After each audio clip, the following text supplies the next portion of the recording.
when he was told that we have a moot, we want a substitute judge, because the High Court judge who should have come fell ill this morning and couldn't make it. So, Dr. Isidore, we thank you very much for accepting to be the third judge. So, on behalf of my students, I welcome the three of you, and I know they are in comfortable hands. At the end of the day, please, when they go wrong, let them know. Whatever they do, what is not right, let them know. And what is right, they should be encouraged to improve upon it. So on this note, I welcome the judges and the students to this program. The judges, the students, feel free, participate fully. Don't be a spectator. You must perform. So on this note, I say welcome.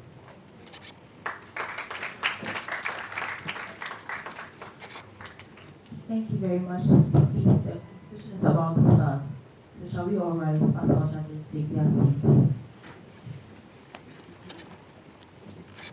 The case before the court is the Hogwarts Senior High School.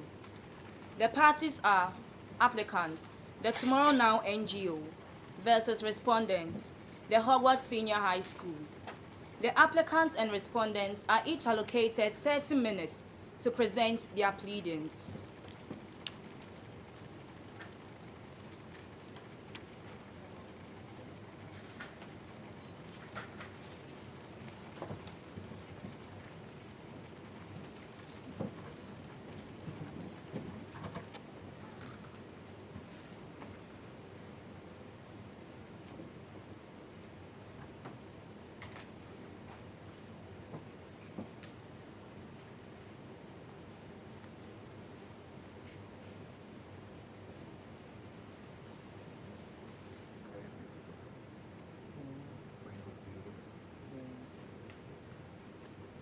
Like someone will be like, they're not really too close.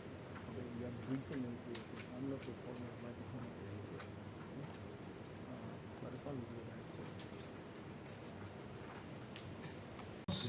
Meet Mrs. Honorable Court. My name is Mowbray Jones Nelson, appearing as counsel for the applicant. And with me are my able co-counsels, Nina Bell Nono, Quincy J.V. de Grams Mensah, Yuki Endo, and Respondent. Thank you.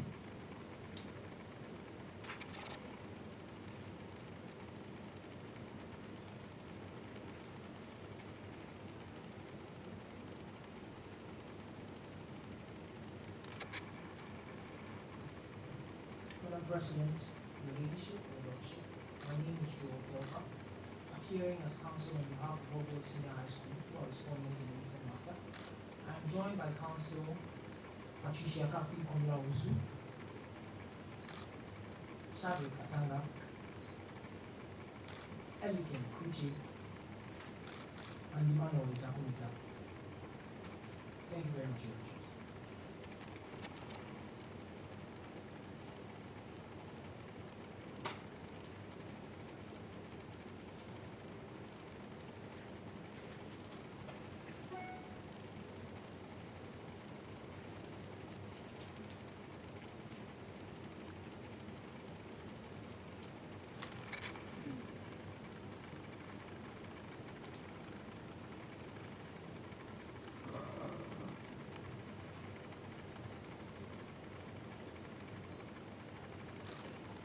Madam President, Her Ladyship, Your Lordship, may it please this Honorable Court, my name is Mowbray Jones Nelson, appearing as counsel for the applicant. Within the next 14 minutes, I shall address issue 1, that is, whether the applicant has capacity and whether this court has jurisdiction to hear this matter. Also, I shall address issue 2, that is, whether the Attorney General should be the right defendant to this seat. I shall then cede the floor to my co-counsel to address issue 3. We therefore reserve 2 minutes for rebuttals. With your permission, Madam President, Her Ladyship, Your Lordship, I proceed to make my main submissions. Thank you. On the first issue, that is, whether the applicant has capacity and whether this court has jurisdiction to hear this matter, the applicant respectfully submit that yes, indeed, the applicant has capacity and this court has jurisdiction to hear this matter. On jurisdiction, the applicant respectfully submits that Our argument shall proceed on three main limbs. Firstly, that by the combined effect of Article 2 clause 1 and Article 130 clause 1 of the 1992 Constitution, this court has jurisdiction to hear this matter. Secondly, that this is a matter of public interest. Thirdly, that no need for personal interest must arise before this court can assume jurisdiction. On the first limb, that by the combined effect of Article 2 clause 1 and Article 130 clause 1 of the 1992 Constitution, this court has jurisdiction. Article 2 clause 1 of the 1992 Constitution states that a person who alleges that 14 minutes, I'll be addressing this court on the third. Within the next 14 minutes, I'll be addressing this honorable court on the third issue as to whether or not the action set forth in the facts amounts to human rights violations on the part of the students. My arguments will be made in three limbs, four limbs. Firstly, that the flogging and dismissal of the students without affording them a hearing was in breach of their rights to a fair hearing contrary to Article 19. Secondly, that the provisions of the Students' Handbook giving a dress code restriction was contrary to the rights of the affected females under Article 17 of the Constitution.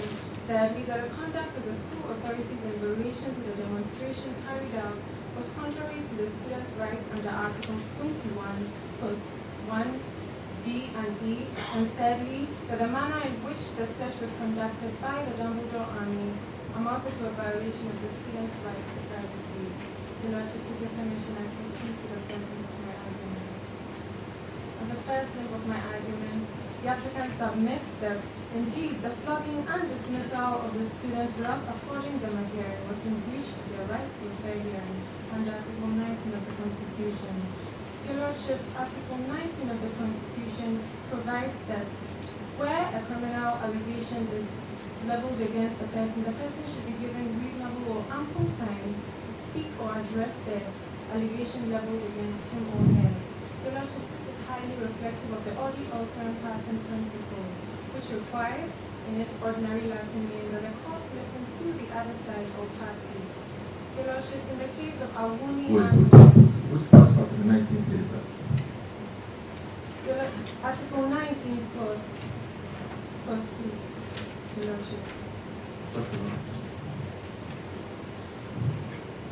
Read. Your Lordships, Article 19 plus 1, if I may proceed. Read. Very well, and states that the person charged with a criminal offense shall be given a fair hearing within a reasonable time by the court. From your fact of the case, do you have any person who has been arrested by the police in charge? Your Lordships, although Article 19 connotes criminal liability per se, but we see in the case of Awuni versus White that even the requirements to be given a fair hearing can also stretch to measures, to instances of administrative justice, where it was held that administrative bodies who are taking punitive measures against students should give them at least a chance to address the allegations made against them before such punitive measures are taken. So why don't you go in administrative law? Because Article 19 has nothing to do with administrative law. It's purely in matters of criminal administration. And the fair hearing Article 19 is not the fair hearing we have in terms of federal government. Very well, Your Lordships. Thank you. Your Lordships, and in the case of Awoni versus Warwick, it was held that the duty to act fairly and reasonably implies the application of natural justice rules such as the odi alteram partem principle. And in the case of Laguda and GCB, it was held that the core idea implicit behind the odi alteram partem principle is that when an allegation is made against a person, the person should be given a chance to at least speak to the allegation made and mount up his or her defense. Your Lordships, we see in paragraphs 4 of the facts of the present case that Romeo Porter was set up by William Malfoy and contraband items were found in his possession. Without even questioning, at first instance, he was flogged. Same treatment was meted out to William Malfoy. Same treatment was meted out to the school prefects in paragraph 8 without even setting up a disciplinary committee or a disciplinary forum as required by school bodies to at least listen to what the part of the story would be or listen to the for them to actually address the allegations made against them. But such punitive measures were taken against them, and to the extent that they were not given a right to a fair hearing, the Lordship, the applicant submits that the conduct of the school breached the students' rights to a fair hearing. Do you have a right of a person to correct a child or their students? Section 41 of Act 20 now allows parent or any other person who is in that position to use false reasonable force to correct a child. Do you need to always set a disciplinary committee to listen to a child before you correct a child? Your Lordship, Article 14, as you 41, Section 41. Section 41 of the Criminal Code.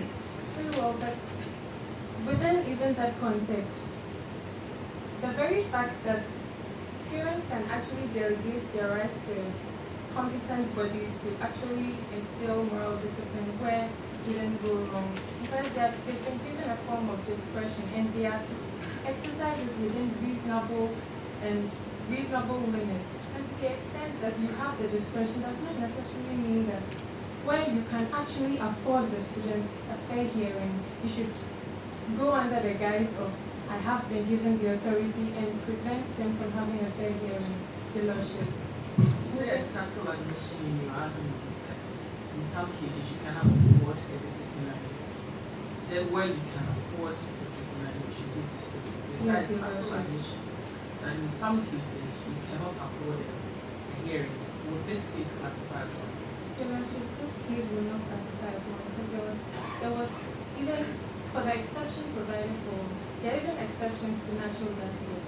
In states of emergency, where prior disclosure would be prejudicial and the like. For your Excellencies, there was no state of emergency here, and it would not have hurt for them to have actually just given Romeo Potter the chance to have at least spoken to the allegations meted out against him, as we can rightly see in the facts of the case that he was innocent. So to this effect, the school authorities infringe on the students' rights to a fair hearing.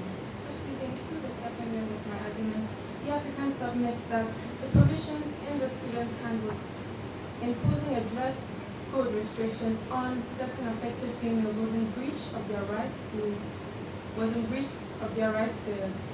equal treatment, contrary to Article 17 of the Constitution. Your Lordship's Article 17.3 defines discrimination to mean giving differential treatment to a person inter alia on grounds based as gender. Your Lordships, reliance will be sought from the case of Schwartz and Ghana National Fire Service and the Attorney General, which happens to be one of the novel cases on discrimination against women. And owing to the fact that there's not ample precedent in determining discrimination against women, reliance was made from a Canadian court's decision, Appeal Law Association versus Pietas, which outlined a test for determining whether or not discrimination was meted out to a person. The first requirement of this test was to identify whether or not the person was covered by a relevant law of non-discrimination. Your Lordships, female students are covered by Article 17 on the grounds of gender, and even the Convention on Elimination of All Forms of Discrimination Against Women. Secondly, was to determine whether or not adverse treatment has been meted out to the category, to the salient group. Here being that they've been imposed with a dress code restriction, where they're supposed to wear black and white.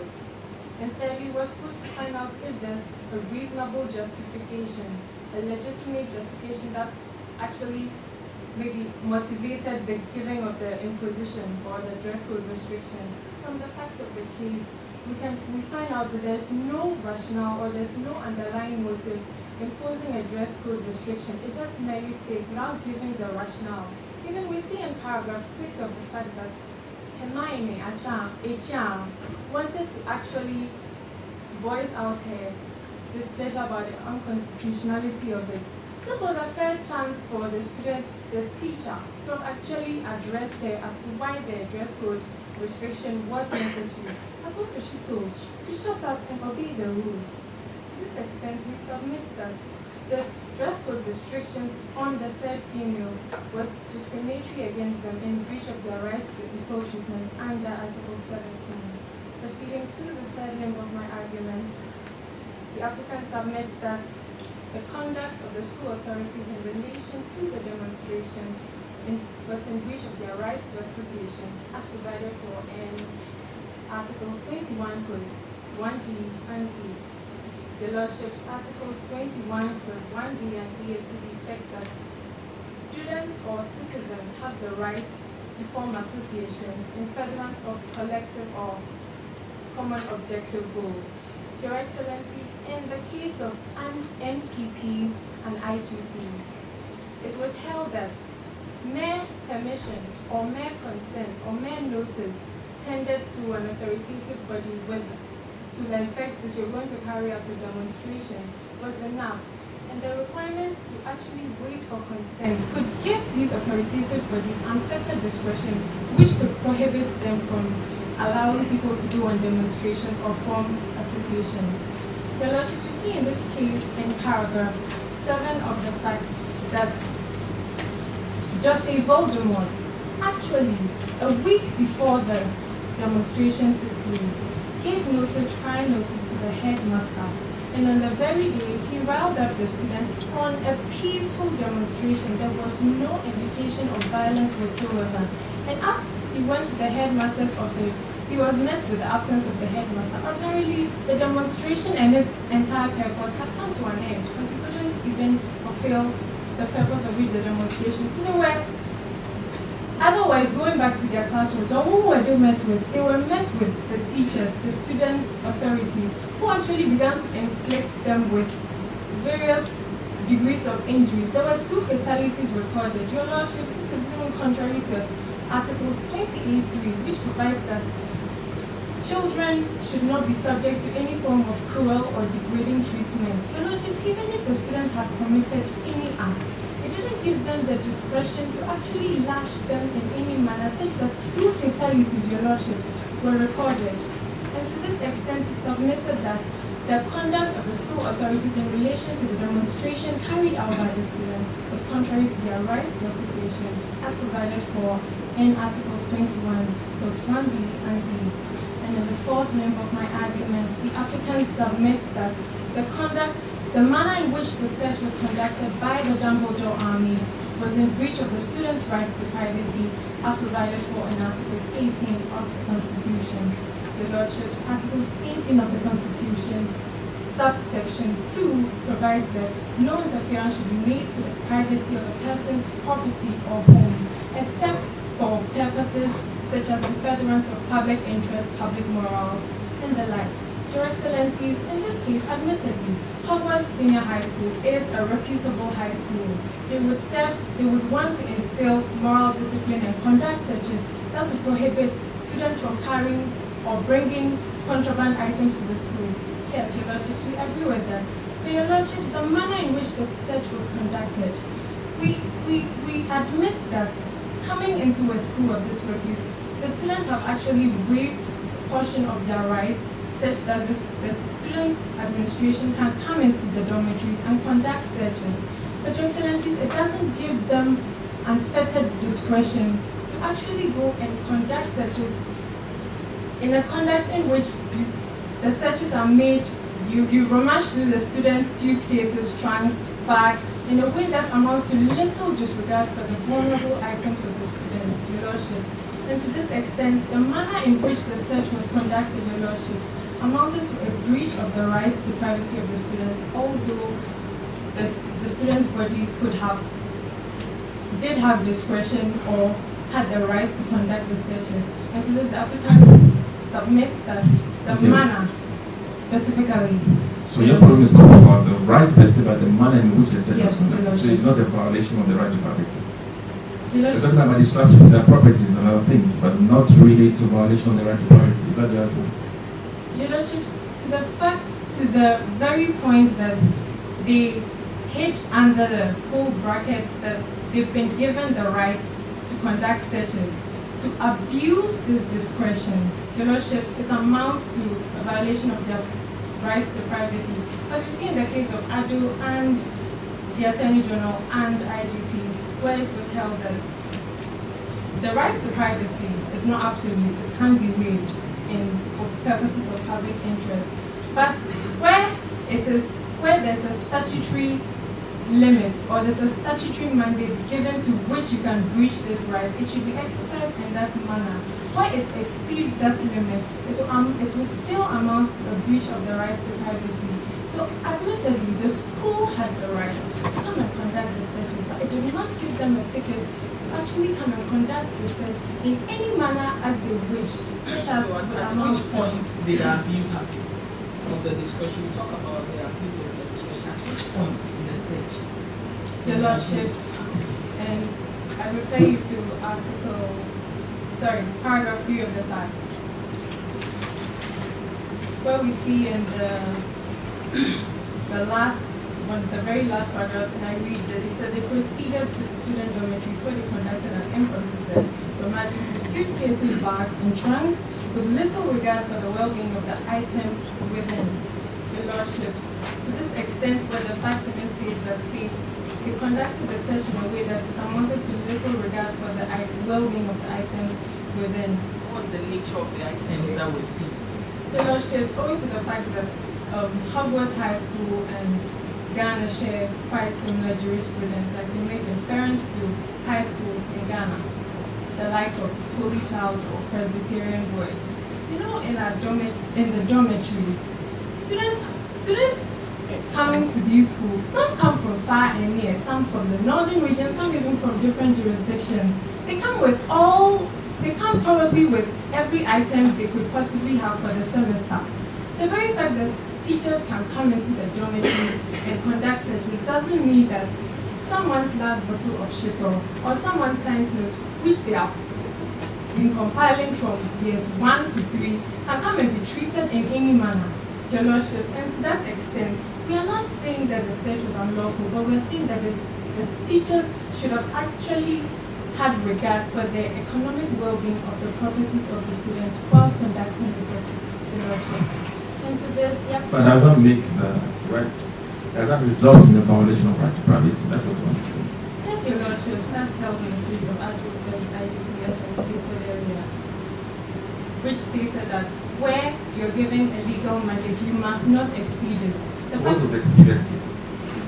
They were given the mandate to conduct searches, but the mandate given them didn't say that they can conduct the searches in any unscrupulous manner.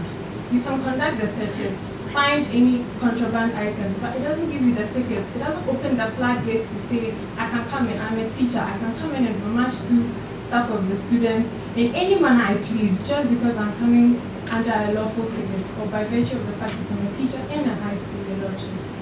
One last question.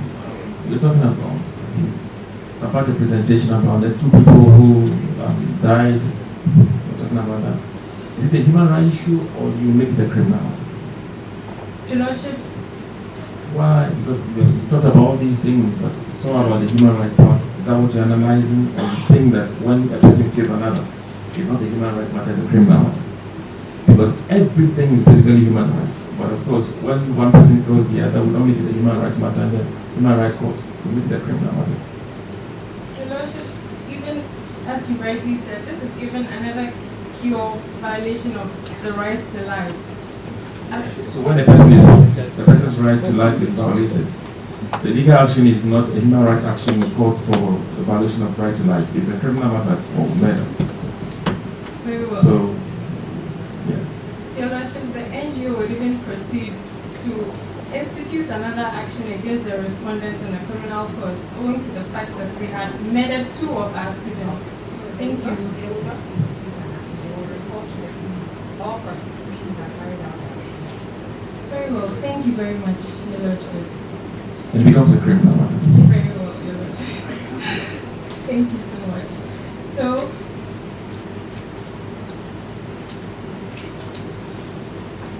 Your Lordships, my time is up. I'd plead for a minute to round up my arguments. The applicants pray and urge this court to declare and adjudge that the applicant has capacity and this court has jurisdiction in the matter, that the Attorney General should be the right defendant to the suit, and that the action set forth in the facts do amounts to human rights violations on the part of the student, respectfully submitted on behalf of the applicant. Thank you.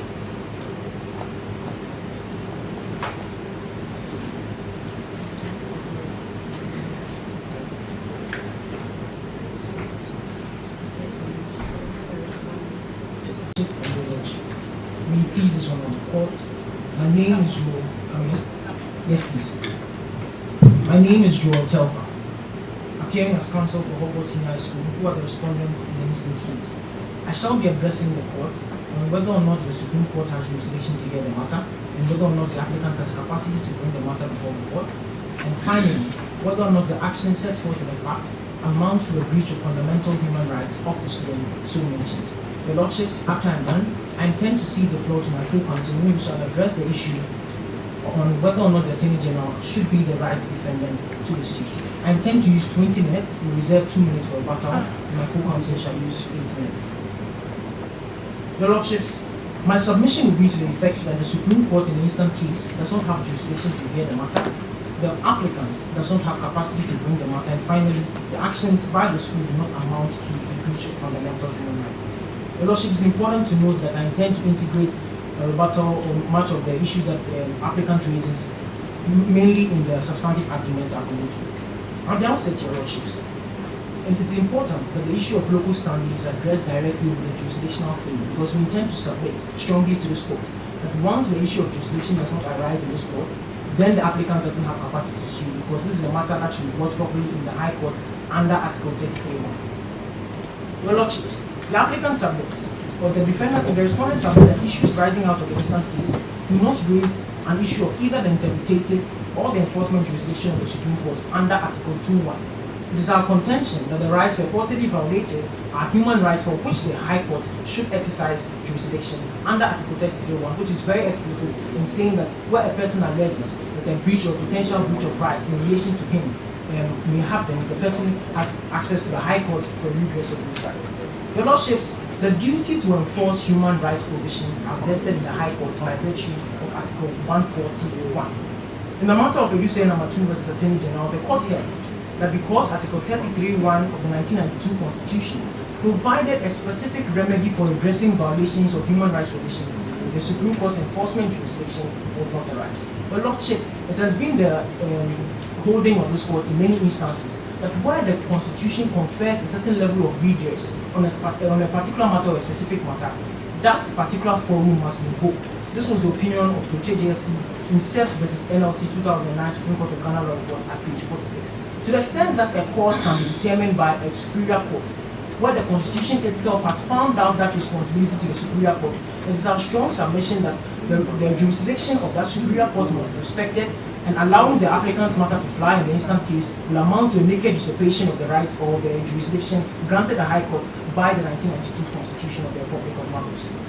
Your Lordship, in the case of Yeboah versus J.H. Mensah, which is an election petition case, Your Lordship, it's important that we are making the comparison of election petition and human rights claim, because under Article 2(1), all matters can be enforced in terms of the Constitution of the Supreme Court. But that jurisdiction of the Supreme Court is subject to certain qualifications. That is why 131 is present in the Constitution, by indicating very explicitly that the enforcement jurisdiction of the Supreme Court is subject to the jurisdiction of the High Court. In Article 99, you also find that in terms of election petitions, the High Court is where the matter of election petitions always originates. So, Your Lordship, with that comparison in mind, it is very important to note that for once the Constitution itself specifically provides a remedy, the courts have always held that is that remedy that must be pursued at all times. Your Lordships, All petitions. not all election petitions originate in the High Court.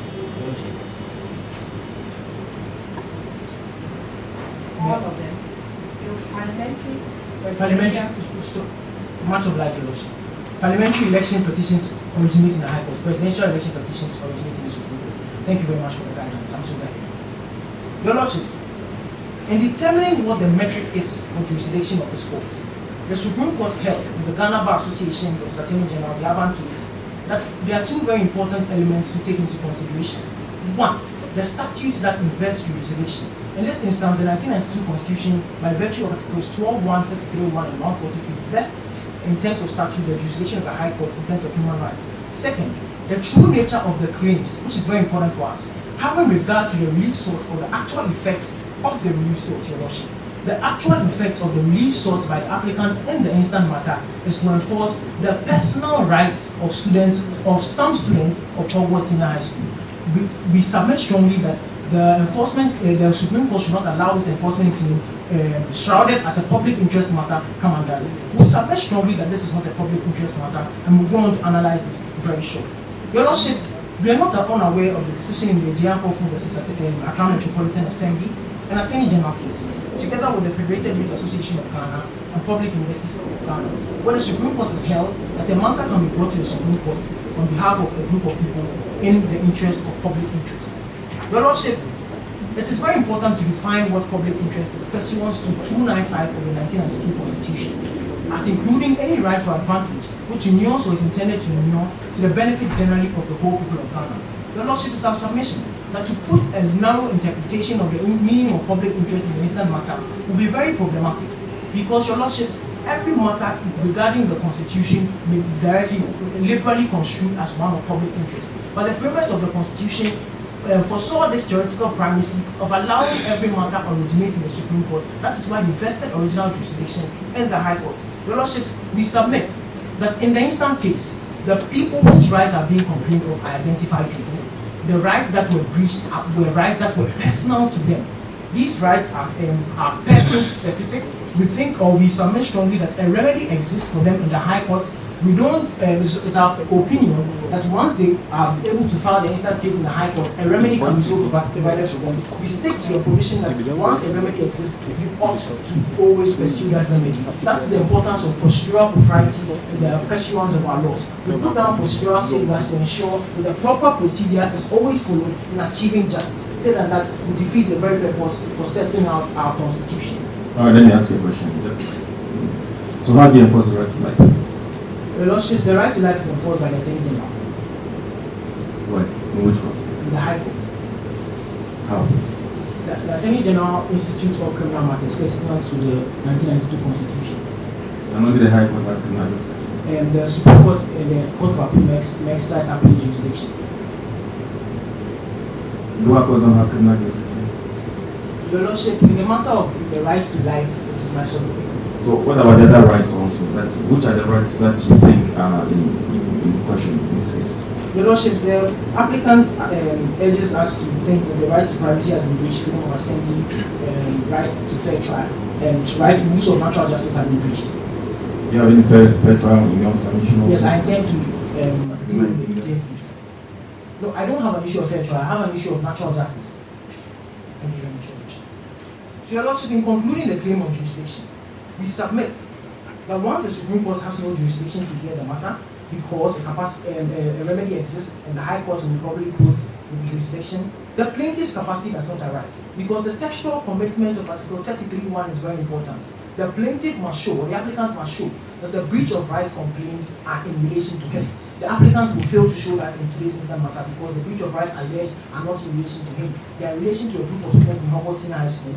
And Your Lordships, they've urged on us the GIMPA and Federal. But Your Lordships, if you pay critical attention to the judgment in the Federal matter, for instance, the Supreme Court went on to interpret whether or not the fee-paying policy of universities amounted to a breach of the educational rights in the 1992 Constitution. Let's distinguish the GIMPA as well. You realize that the Supreme Court was called on to interpret what 15(2) meant in terms of inhumane treatment and torture. Your Lordship, such an instance does not arise in instant case. We don't think, or we submit strongly that the Federal matter and also the GIMPA matter does not apply in instant case. Your Lordship, that's, with your kind permission, I intend to address the issue of reported breach of rights. Before you do that, Counsel, what is your direct response to the invocation of Article 2(1) of the Constitution? Just on Article 2(1). Forget the interpretation and public interest issue. On enforcement, on Article 2(1). What is your direct response? Much obliged. Article 2(1) is to the effect that where a person alleges that any act or omission, and if you allow me to read, those two.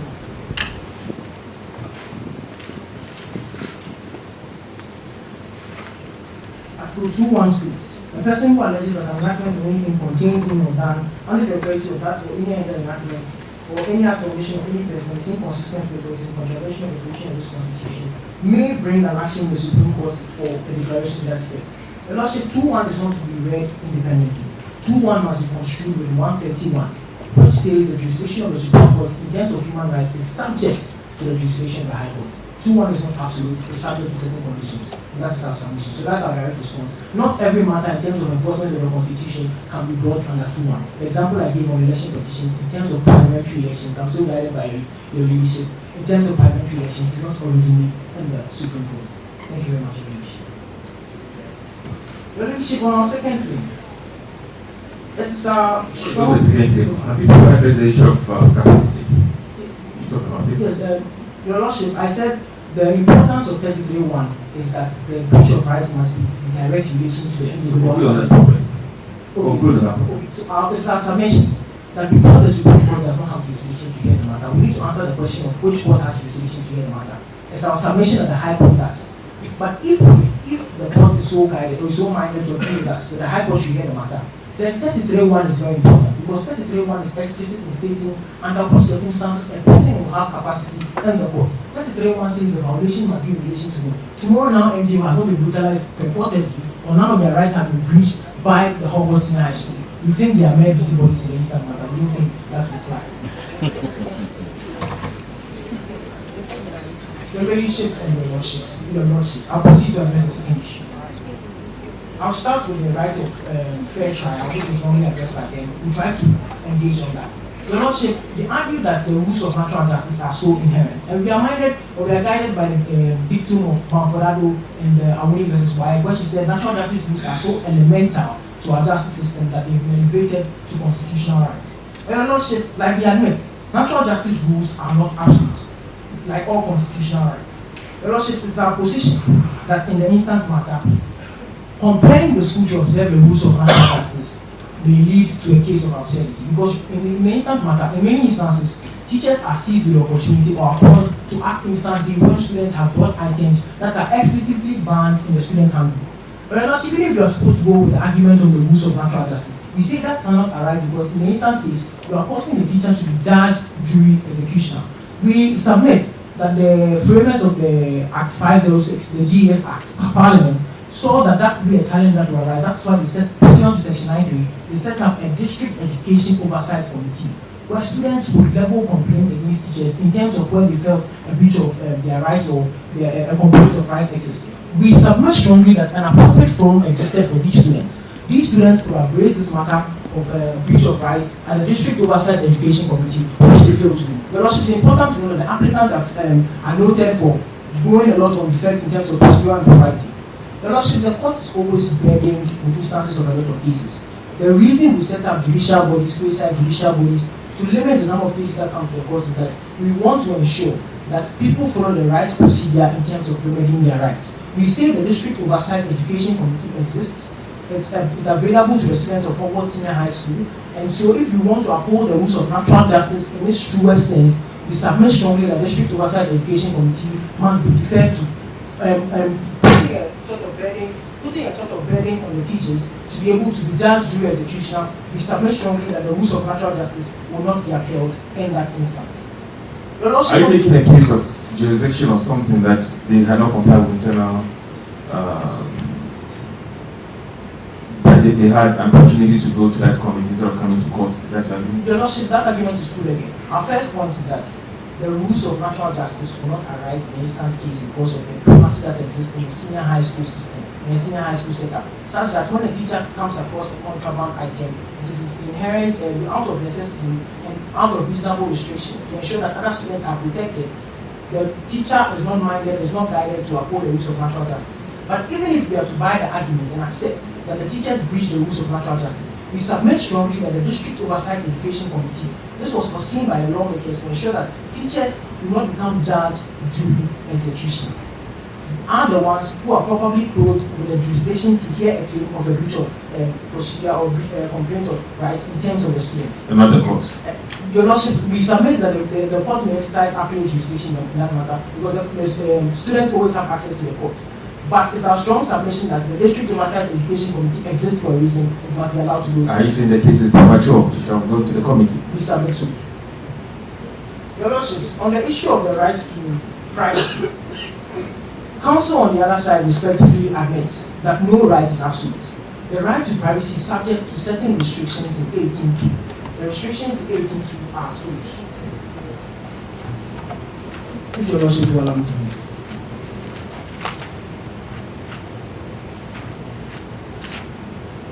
The restrictions in 18.2 is, and as may be necessary in a free and democratic society for public safety or economic well-being of the country, for the protection of health or morals, for the prevention of disorder or crime, or for the protection of the rights. Your lordship, if we refer to the facts, you'll find that the items that were found were items that were inimical to the existence of the students of the school.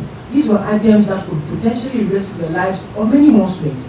We submit strongly that in the protection of the rights of other students and ensuring the well-being of all students and the protection of public good and public health and morals, we submit strongly that the school had grounds to invade the right to privacy. They also argue that the manner in which the search was conducted, they don't have a problem with the right to privacy being breached. They agree with that it can be done in a certain extent. But they argue that the manner in which the search was conducted was problematic. Your lordship, we submit to you that when a search is conducted in a manner where the students can anticipate that the searches will be conducted, the very purpose of conducting a search will be defeated. That is why most of these searches are unannounced, and then they come at times that students cannot expect them, so that we can actually, the school can actually take steps to seize contraband that are inimical to students of the school.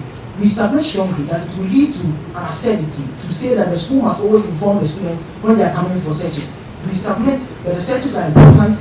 Okay, so because they are alleging that you destroyed some of their property. So what do you say about that? Your lordships, the allegation of the destruction of property in terms of the search is Paragraph 3. Paragraph 3, thank you. Your lordships, you would note that the search, the end goal of the search was to find contraband. The bigger question we should ask, that should be on our minds, is whether the search was reasonably required to retrieve the items. We submit strongly that the steps that were taken were necessary evil in ensuring that we get the contraband. The question has not been answered. Your lordships, the submission is that there was damage of items as a result of the search. And it's my submission that that was reasonably required. That was a reasonable step taken to ensure the contraband could be seized. By destroying the property, some people's Your property. lordships, it comes at an expense, which we are very much sorry about. But the contraband, the effect, your lordships, the effect of not seizing that contraband far outweighs any property that is damaged. Your lordships, our submission that if any student had gotten into contact with that revolver and killed another student, it would have been a much more problematic situation rather than the damaging of items that we see. You think you couldn't have found the revolver without manhandling the other properties? Your lordships, we submit that we needed to do what was reasonably required to get the contraband. To the extent that the contraband was seized as a result of this unorthodox search, we submit that that damaging was required at this point. In other words, they should be happy with their stuff have been destroyed as long as you found contraband goods. They should be happy we are protecting their rights to life among other things, as long as we find those contrabands. Your lordships, the public order commission has proceeded to address As to what you need to embark on the demonstration, you need to submit that information. And the police may apply for a court order to stop you from that demonstration. Of course, the decision of the Elect and Vote Council and others indicate that the magistrate court cannot make a decision. It has to be a superior court. Your lordships, the importance of informing the police is to ensure that if there are security zones or instances where the public panic and all that, the police can stand aside. Your lordships, the plaintiff in important matter of the applicants did not go through the proper procedure in trying to embark on that demonstration. We think therefore that, or we submit strongly that it is almost hypocritical for them to come on that same lane to come and complain of that breach of rights. Because they didn't follow that. For you to enforce your rights in the court, you need to show that you exercise your rights reasonably in an appropriate manner. We submit strongly that they didn't exercise those rights reasonably. They didn't go through the appropriate procedure for obtaining the appropriate knowledge in terms of embarking on that demonstration, and we submit that creates a problematic situation. Your lordship, if I can... Wait, what was the demonstration taking place? The demonstration took place on campus. The demonstration took place in the school campus. But now there are students required to have permits if they want to be on, because it's not like they were marching or something like that. They're all already on campus. And they want to demonstrate on campus. They don't have to go to the police station, obtain a permit, say that tomorrow we'll be on campus, but they'll get demonstration, so we need a permit. Your Lordships, if I may read from the facts, both movements decided to embark on a demonstration after the events that happened in the school. A joint protest. A joint protest. Demonstration, a joint protest. Your Lordships, You have protested. You don't necessarily a demonstration of document. Your Lordships, the character of the protest amounts to one that can be probably construed as a demonstration. The protest to air grievances against the school. Your Lordships, demonstrations usually are also to What do you have here is a protest. Yes, Your To Lordship. air grievances. Yes, so go by that. So I'll go by that. But going by that, the protest doesn't delimit from the explicit sections in the Public Order Act. Where were they going? Your Lordship, they were going to see the headmaster to submit their grievances to the headmaster. They were protesting to go and see yes, Your Lordship. So they need to inform the police that they are going to the headmaster. The Lordship is our submission that if any group of individuals are alleging a breach of rights, they must show that they themselves follow their proper procedure before they come under the court. They should have informed the police. Then we are going to the headmaster. They were going to embark on a protest. Your Lordship, even if a protest is just a 2 mile, so that the police are well informed. The police are, they provide protection. Yes, Or you are moving from point A to point B. So in the permit, they will tell you that you can move from maybe the race course to Parliament House. Don't go any other place. But for here, what are they doing? The Lordship, they were moving from their dormitories. Point A to point B. It is very important. Your Lordship, it is very important not to derogate from the section because we risk a situation where people can allege they are going for a 2 mile protest, so therefore they do not need to seek the permit of the lawmaker. Some people can allege they are going from the basement of the Flagstaff House to the top of the Flagstaff House in protest, and then they will say because it's a short distance, we don't need the police permission. That creates a lot of problems, especially when it can be inimical to the safety of the people in that school. Have you looked at the scope of the Public Order Act and whether the scope of the Public Order Act and whether it also refers to when students, campus want to address the health? Especially I'm unable to guide the court in that regard. Exactly. But it is my submission to this court that we must approve it. But Your Lordship, my time is up, so you should give me a minute to round up my submission. Thank you, Your Lordship. Your Lordships, in my 20 minutes, I have canvassed arguments to the effect that the Supreme Court doesn't have jurisdiction to hear the matter. Procedural propriety is very good. We need to always observe the limits of jurisdiction placed in courts. Other than that, we risk a situation where courts will always assume jurisdictions that are not vested in them by statutes and begin to adjudicate on decisions they don't need to. We submit strongly that an enforcement mechanism exists for the students affected in this instance case. We should pursue the proper mechanism pursuant to Article 33(1). We submit that the capacity of the plaintiff that shortly, and why the Attorney General should be the one seated here and not myself and my co-counsel. Respectfully submitted, Your Lordships. Thank you.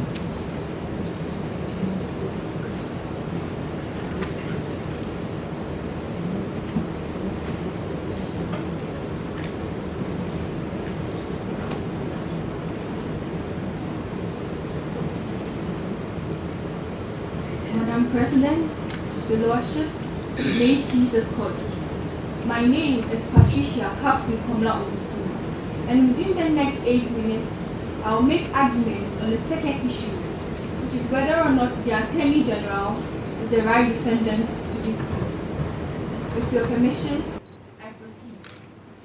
Your Lordships, in relation to the second issue, which is whether or not the Attorney General is the right defendant to this suit, we submit that, indeed, the Attorney General is the right defendant to this suit, and not Hogwarts Senior High School. Your Lordships, our submission is based on Article 885 of the 1992 Constitution and Section 9, subsection 1b of the State Proceedings Act 1998, Act 555, which states that civil proceedings against the state shall be instituted against the Attorney General as defendant. Furthermore, Your Lordship, according to paragraphs 1 and paragraph 10 of the facts of the case, the school is a public institution. What is defined as a public corporation is stated under Article 295 of the 1992 Constitution to mean a body established by an Act of Parliament or set up with funds provided for by an Act of Parliament or other public funds. Your Lordship, this is only to mean that Hogwarts Senior High School, that is said to be a public institution, per paragraph 1 and paragraph 10 of the fact of the case, is in effect, all these actions shall be said to be the actions of the state, since it's a public institution. The Lordship to this extent we state that Hogwarts Senior High School is a public second cycle school. Thus, pursuant to Article 885, the Attorney General should be the right defendant in this suit. Similarly, Your Lordship, it is our submission that there is no existent law or statute that has conferred on public second cycle schools legal personality. Your Lordship, you see in Christopher Danso and 7 others, and the Attorney General and 4 others, where the court held that public second cycle schools have no legal personality. Thus, no cause of action will lie against them. Your Lordship, the applicants made an argument that UHAS and then the University of Winneba there are instances where cases or cause of actions have lied against them. Your Lordships, our argument that UHAS and the University of Winneba are in the same category of GIMPA. GIMPA, Your Lordships, under the Administrative Act 2004, Act 676, Section 1, Subsection 2, have been given legal personality to sue and be sued. However, Your Lordship, in this instance case, Hogwarts Senior High School is a public second cycle school that has no legal personality. It is therefore our submission that. And how do you establish that? Come again, Your Lordship. How do you establish that they are public school and therefore don't have legal capacity? Isn't GIMPA a public institution? Yes, Your Isn't Lordship. University of Cape a public institution? Yes, Your Lordship. So what's the difference? Your Lordship, the difference between UHAS and GIMPA, and the difference between UHAS, GIMPA, and then Hogwarts Senior High School is that Hogwarts Senior High School has not been conferred on its separate legal personality. Is it established by statute? Come again, Your Lordship. Is it established by statute? No, Your Lordship. Hogwarts Senior High School is not established by statute. However, public second cycle schools have been given, the mandate has been given to the district assemblies to establish second cycle schools. That is why it's our submission that Hogwarts Senior High School is a public institution. Thus, pursuant to Article 885 of the 1992 Constitution of the Republic of Magos, the Attorney General should be the right defendant in this case, and not Hogwarts Senior High School because they lack legal personality. Furthermore, Your Lordship, in the case of NPP versus Rollins, 1993 to 94, 2 Ghana Law Report 193 to 220, and Amidu versus Kufuor 2001 to 2002, 2 Ghana Law Report 510. It was stated that the Attorney General shall be the right defendant to all suits that are directed against the government of Ghana. Your Lordship, they went on further to say that joining a wrong party to a suit is injurious to the proceedings of the suit. Wait, so are you saying that the school does not have legal capacity? Yes, Your Lordship. Who established the school? Your Lordship, the school, public second cycle schools, by the Education Act 2008, Act 778. The Minister has been given the power to delegate power to the district assemblies to establish public second cycle schools and public basic schools. Can this assembly be sued? Yes, Your Lordship, the district assembly has legal personality. However, Your Lordship, it's our submission that since power has been delegated to the district assembly acts as agent to the principal, that is the Minister of Education. Thus, and the Minister of Education, if any suit is directed against the Minister of Education, is the Attorney General that is the right defendant to the suit. By Your Lordship. No. If the assembly has legal capacity, why can't it be sued? Your Lordship, it's our submission that the district assembly has legal personality and can be sued. However, looking at the relationship between district assemblies and the Ministry of Education, it's is an agent-principal relationship. No, but by law, the district assembly can be sued. Yes, Your Lordship. So why do you want to delegate it to another person? No, Your Lordship, we are not delegating the power to another person. The power has rather been delegated to the district assemblies. By law? By law, to manage and provide for public second cycle schools. However, Your Lordship, it's our submission that since the Ministry of Education is the principal defendant for all suits against public second cycle schools, it should be the Attorney General who should be the right defendant to this suit, and not Hogwarts Senior High School. You were talking about the statute, Act 555. Yes, You mentioned that. Yes, It talks about suit against these assemblies also. Your Lordship, Act 555 is the State Proceedings Act. Yes. It is Act 778 that states that the Minister of Education No, I'm talking of the Act 555 for now. The Section 9 subsection 1B of the State Proceedings Act, Act 555, states that all civil proceedings against the state shall be against the Attorney General as the right defendant to the suit. It also talks about suit against district assemblies. If you want to bring an action against a district assembly, you have to give notice. Yes, Your Lordship. It mentions that. No, that act is Act 778, the Education Act 2008, which we rightly said that the district assembly has been given the power to manage public second cycle schools and basic schools. However, Your Lordship, it's our submission that since the Minister of Education is the one who delegated the power to the district assembly. And I'm saying that under 555, a district assembly can be sued. Yes, Your Lordship, the district assembly has legal personality to sue and be sued. However, it's our submission that the Attorney General or the Minister of Education is the principal defendant. And we state that instead of the applicant instituting an action against Hogwarts Senior High School that has no legal personality, the right person they were supposed to sue was the Attorney General, pursuant to Article 885 of the 1992 Constitution and Section 9 subsection 1B. And why not the district assembly? That's the question.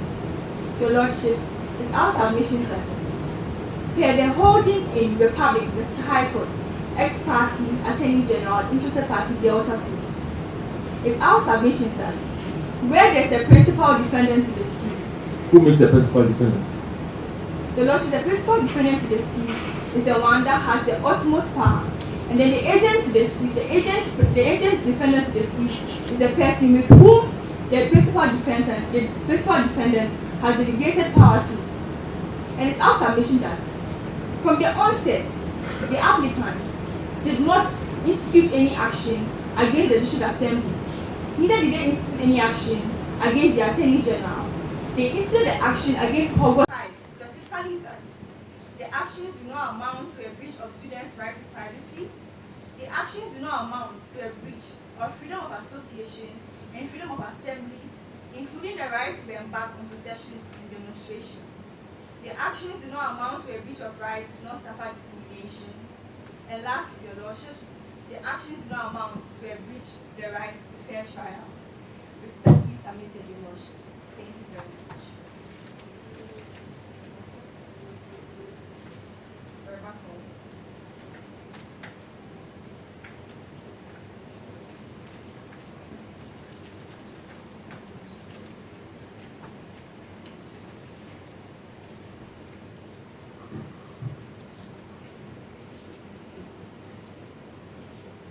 Madam President, Her Ladyship, Your Lordship, in the next 2 minutes, I shall be addressing some of the allegations raised by counsel for the respondent.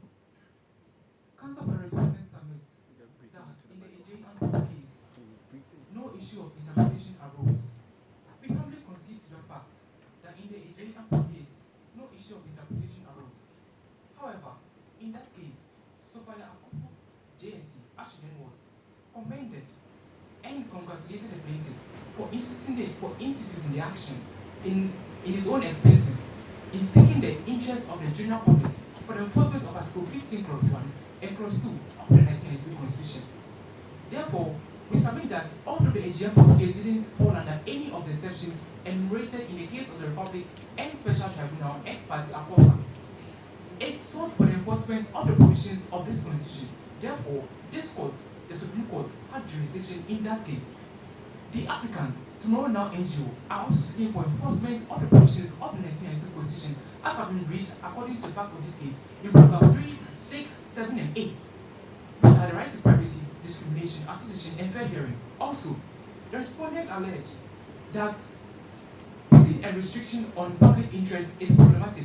However, we submit that in the case of the Republic and Constable Fidelix Yebi and Corporal Anthony Kwesi Avalebo, 2000, Supreme Court of Ghana Report 149, it was established that the limits of the scope of public interest does not restrict public interest to apply solely to the citizenry at large, but exists even if it applies to a section of the populace. Therefore, the applicant respectfully submits that this case applies to a section of the populace, which is Hopper Senior High School. Therefore, any remedy or relief which this court would give would inure to the benefit of Hopper Senior High School in accordance with Article 295 of the 1992 Constitution. But qualify what the Supreme Court said in the public number 4, but it was not a blanket statement that if it's for just a group of people, then it is public interest. So that we're talking about the constitution of the party, about the disclosure of accounting and things like that, if I remember that is talking. They were saying that it's for the public interest, for all Ghanaians to know exactly the state of political parties, and that's what that disclosure was in the public interest. So it was something that was only related to the political party without any benefit to the public at large. They have come to that conclusion, so it was qualified that the general public is interested in the account of the party. And that's what act of stealing or whatever it is were affected with.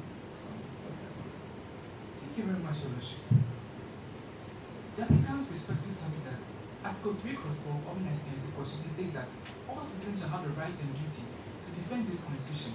Therefore, we submit that Tomorrow Now NGO is basically defending this Constitution in enforcing the constitutional provisions enshrined in the 1992 Constitution. Also, the respondent alleged that to the extent that the applicant does not have, or the applicant is not afflicted by the personal interest, or the applicant does not have personal interest in this matter, this court does not have, that the applicant does not have capacity in this matter. We submit that in the GIMPA case, it was established that when the fundamental human rights and freedoms which are sought to be enforced are not in relation to the plaintiff's personal rights, but to enforce constitutional provision, this court is the proper forum. Therefore, we submit that this court is the proper forum and the applicant has capacity before this court. Also, we humbly submit that in the case of Ohene and Principal Secretary, Ministry of Finance, 1971, GLR 102, it was established that the Attorney General represents the state or departments of the state. The applicant respectfully submits that we are not suing a department of the state, but Hopper Senior High School, which is not a department of the state. Therefore, the Attorney General should not be the right defendant in this suit. In respect of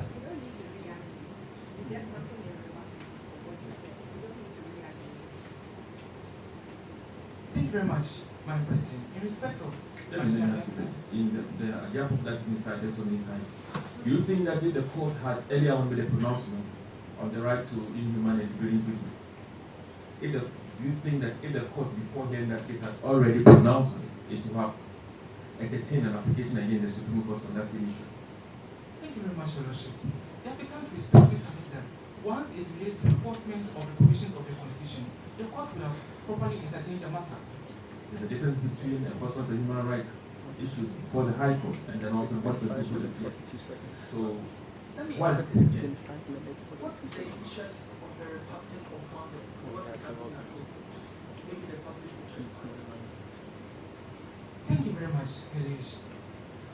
The interest of the Republic of Magos is to the extent that it affects a section of the populace, which is Hopper Senior High School. Therefore, the applicants respectfully submit that to the extent that any relief or remedy which this court gives in favor of the applicant shall inure to the benefit of a section of the populace, which is Hopper Senior High School. This is a matter of public interest.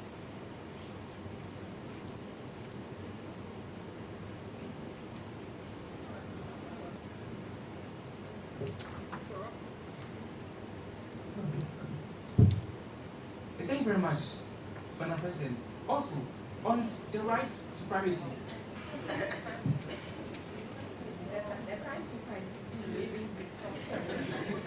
Respectfully submitted.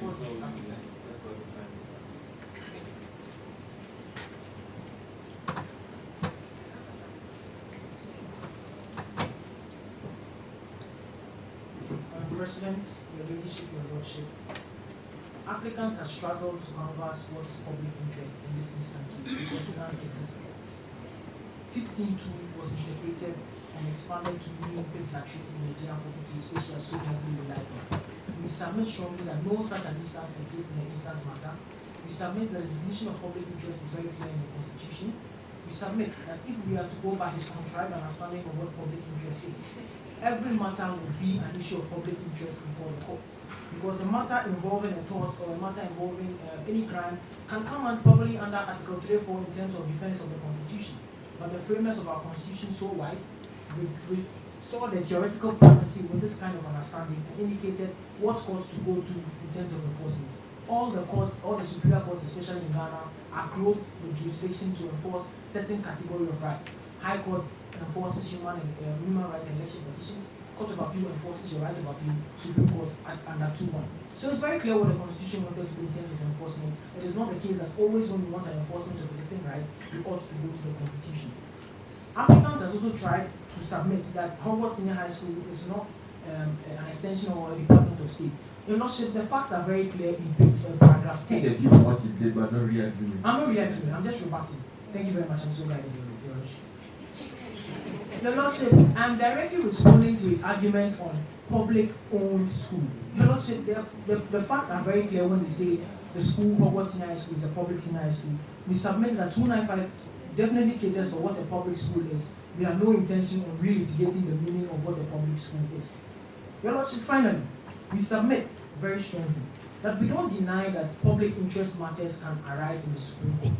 But we say that public interest matters must arise in the Supreme Court subject to the restrictions the Supreme Court themselves or the Supreme Court itself has placed on it. We submit very strongly that those restrictions apply in this instant manner.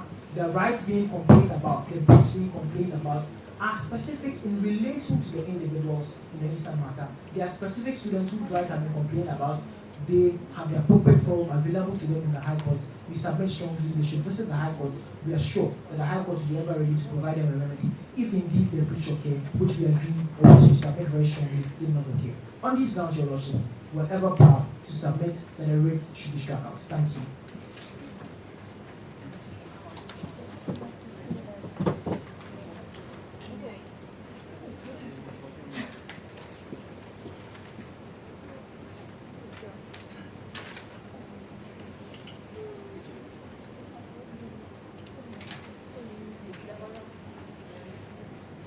The Honorable Court is now adjourned.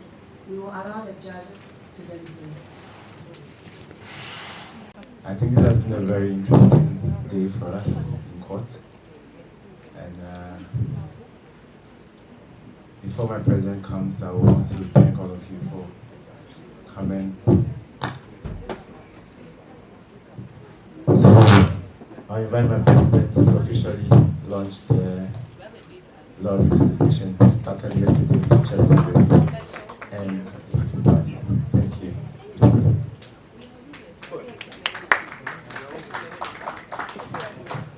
Thank you very much, everybody. How many of you came for the fufu party yesterday? The rest of you, whether or not you come, it's your money. Don't let other people eat your money for you. Whether or not you come, it's your money. All too soon, my term is going to come to an end. And I think that other than the dinner, this will be one of my final opportunities to address the students' body. And so I want to use this opportunity to sort of talk about, at the dinner, we'll talk about everything that we have achieved and all of that. But before we go into the dinner, I want to talk to you about what the LSA is and what the LSA is not, ahead of our law week, okay? Within the ecosystem of this school, we have the academic council, we have the academic board, we have the management team, then we have student leaders. The student handbook only recognizes the SRC, and the LSA is not a branch of the SRC. And so if there's a competent party to speak on behalf of all students, it is the SRC and not the LSA. So the LSA is not recognized by the school or the institute as a competent party to speak on your behalf. So that is what the LSA is not. So what is the LSA? The LSA is an association of students. You and you and you have put your money together and you have delegated people like me to use that money to your benefit. And what I'm supposed to do is I'm supposed to organize a law week for you. I'm supposed to ensure that you have adequate reading materials, and where you have a problem that is specific to only law students, I'm supposed to walk into the rector's office and say that I am speaking for law students. What I do not have the power to do is, after I buy air conditioners for your classrooms, I do not have the power to fix them for you, because that requires approval from the school. And if the school doesn't want you to buy ACs, you're not going to buy ACs. Jesse, am I lying? Am I lying? So that is what the LSA is. The LSA is an association. And so as you go into this election period, I simply want you to remind you of the fact that there are things that we can achieve. Okay, there are great things that we can achieve. We have annual revenue of 200,000. But there are people in this faculty who are looking for that sort of capital to start businesses. With that sort of capital, you can start a scholarship fund for all students, subsidize the school fees, all of that stuff. That is what you can do. Do not go chasing after things that you cannot accomplish. All right, so as you go into this election period, I really do want you to understand what the LSA is, as opposed to what the LSA is not.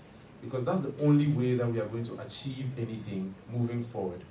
Okay, if you go chasing after things that you are never going to achieve, you don't have the time to focus on the things that you can achieve and the great things that you can accomplish. I've been working with the presidents of the other institutions, the presidents of the other associations and the other faculties, and I can tell you on authority that the LSA is not only the wealthiest of all the associations, we are also the ones that are gifted with the best human resources. Okay, we have students of all ages. We have more connections in this faculty than anybody else. The LSA can be the leader of legal institutions in the country. And that's one of the things that we are working towards. Okay, so these are the things that you should be looking out for. These are the things that you should be trying to establish. But don't go chasing after things that you cannot achieve. Okay? Now I want to talk a bit about the law week. Fui, why are you laughing? Everybody look at Fui, he's laughing. Let's talk about the things that we are going to be doing this law week. We started yesterday with the Fufu party. A number of you were there, and thank you very much. We are continuing our record by organizing amazing events.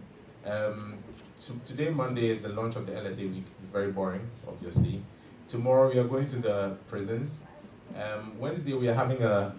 What did you say? Why am I calling it boring? Because it's just me talking to you people. I'm not much. So, on Wednesday, we are having a public lecture on reforming the law on sexual offenses. And I've spoken to a number of... As a matter of fact, I think about 70% of my female friends have been victims of one form of sexual assault or the other. So it's a very, very real problem. I know you are very passionate about that topic. Tahaka, yes. I read your article on it. So we are having a lecture, a public lecture on reforming the law on sexual offenses. And on Thursday, we are going to the Supreme Court complex. On Friday, we are repping our jerseys. We're still hazy on what's happening on Friday. We'll let you know. We have something big planned, but we're not really sure about the details. So we'll let you know. And on Saturday, obviously, we are having our dinner and awards night. I am going to be releasing the nominees for the awards night. Jesse, you are nominated for something. Yes, you are nominated for something. So I'll be releasing the nominations for the awards night this evening. If you go to Kukua, please take out your phone. The theme of the dinner is the masked ball. So if you go to themaskedball.splashthat.com, you can RSVP your attendance and you can see all the things that are going to be happening at the dinner and the awards night. We also have the LSA website incoming. I'll release the link today. A number of students worked on that. Some of them are contesting elections. I don't want to give them an unfair advantage by declaring that they worked on the LSA website, but We are still building it. We are trying to concentrate all the course material in one place for you to be able to go to. And so on Saturday, we'll go more into these things, but I want to officially declare this year's LSA week open. Thank you very much for giving me your ear.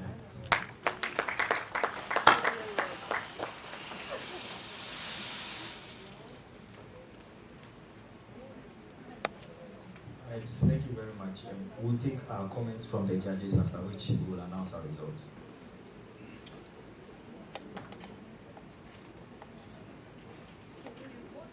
Both teams have done very well. Yes, both teams have done very well. So very good. You were calm and collected under pressure. Because that's what happens in real life. When you go, you make your arguments, you think you have good arguments till when the judge starts asking you questions or your client lets you down.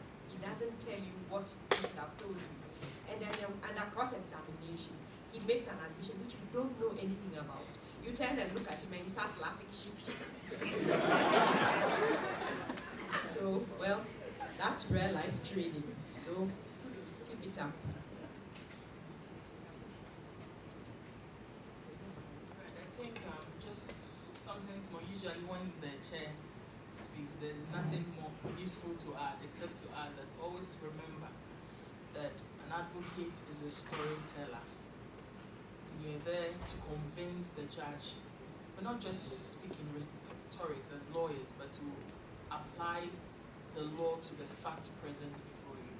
I must commend you, as my Lord has said, and I hope we can have better of these Moot competitions, and we can go ahead to win all the numerous.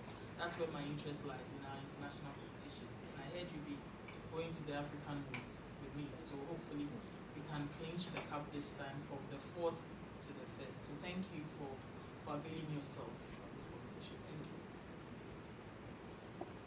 you. I have nothing to add. Thank you.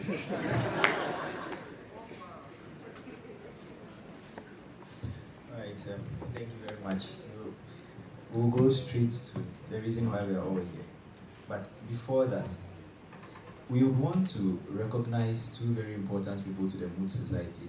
The whole reason why we are sitting here today is because of the two of them. Although they finished school about 2 years ago, they've been with us preparing for each and every international competition that we've been to. And we want to say a big thank you to them. So I would invite Minister to give our first citation to Miss Selassie Dede Bedra. Please give her a round of applause.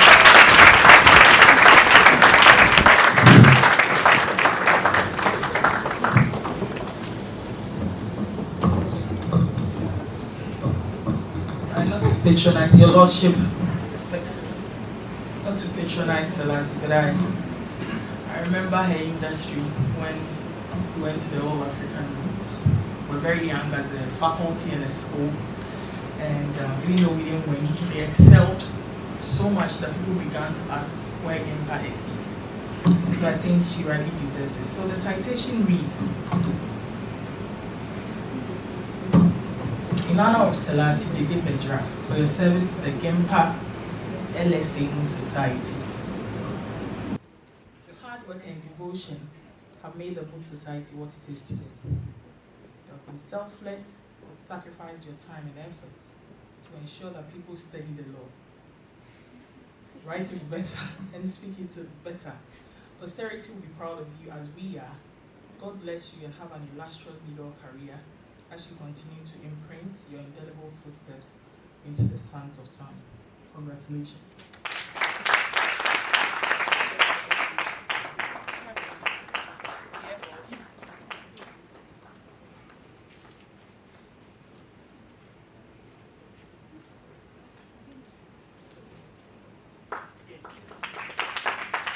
And the second person on our list is Miss Prudence Batenge. Please give her a round of applause.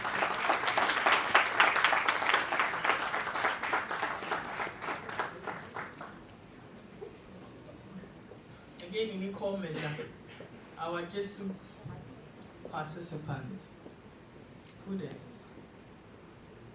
In equal measure, because you have the same citation as Selassie and I, we want to congratulate you and for sparing us on this Moot Court. We hope you, when you finish law school, you won't leave us. You come back. Thank you. Congrats.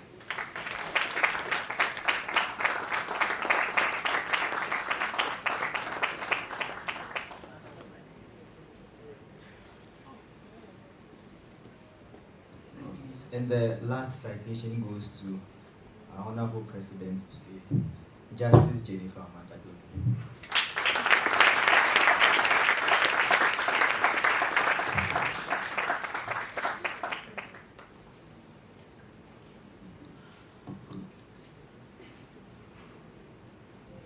I don't know what to say. Lest I be found in contempt, so I'll keep it straight to the point. My Lord, respectfully, we're very grateful, and your citation from humble as reads, in recognition of your outstanding commitments and contributions to the GIMPA Moot Society in helping to ensure the advancement of quality legal education in Ghana through mooting. Thank you so much, Your Lordship. Congrats.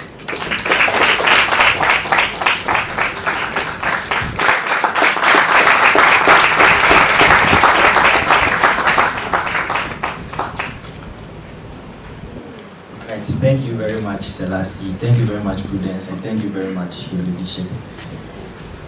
We love you.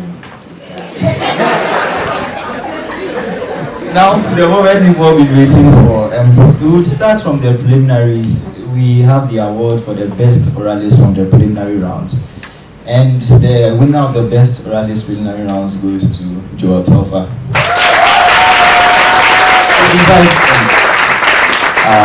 Dr. Isidore to do us the honors.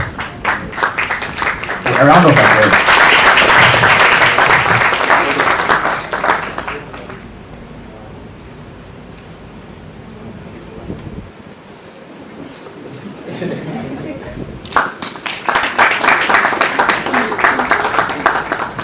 And don't go anywhere because Joel Telfa also won the best oralist for the final round.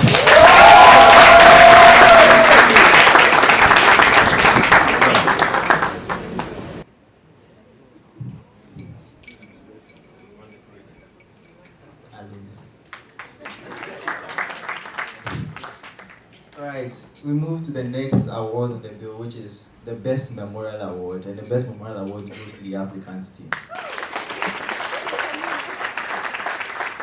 Okay, please do us the honors. Thank you very much. Our LSA Vice President.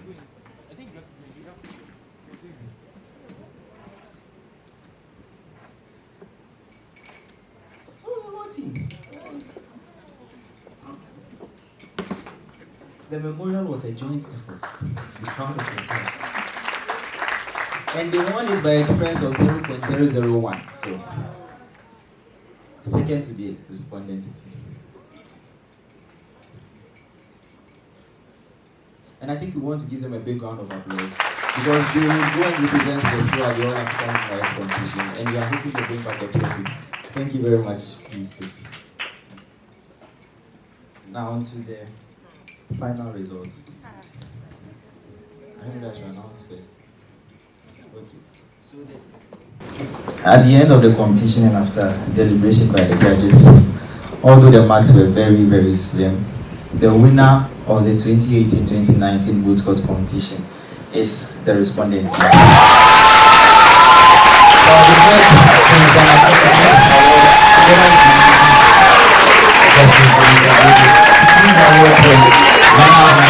To the Applicant team first, then we will award the respondent team. Please, all of you should come. Runner up to down. Yo. I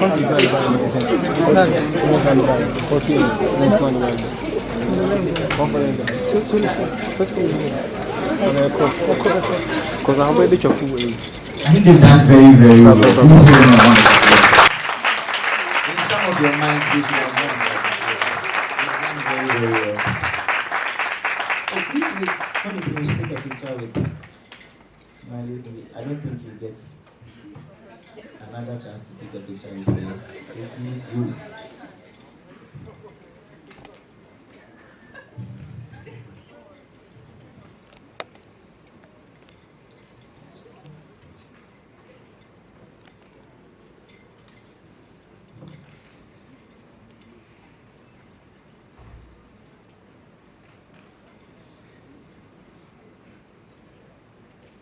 picture with you and the LSA president, Prince Ghana, whose money we are using to organize this. So, a round of applause again. They've done very, very well. And the future of GIMPA Moot is bright. Thank you very much. This is okay. Thank you. And to the winners, the respondent team, my ICC team. This is the team going to represent GIMPA, the International Criminal Court Moot Court Competition in The Hague. The respondent team, please.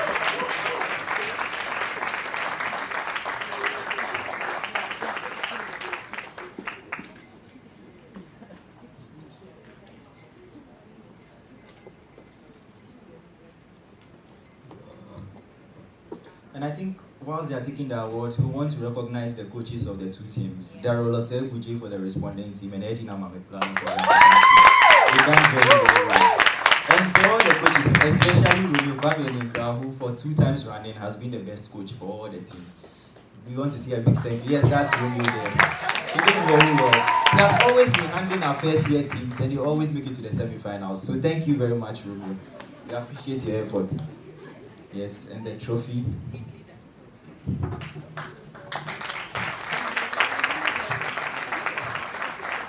Right.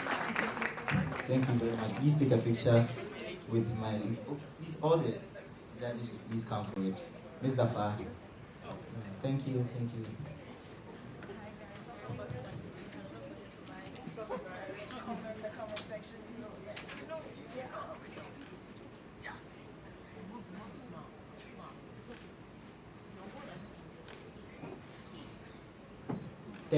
Thank you very much. Thank you very much, honorable judges. And I think we would rise for the judges to please exit the room, after which everyone can exit the room. Thank you very, very much for coming once again, and we hope to see you same time next year. God richly bless you.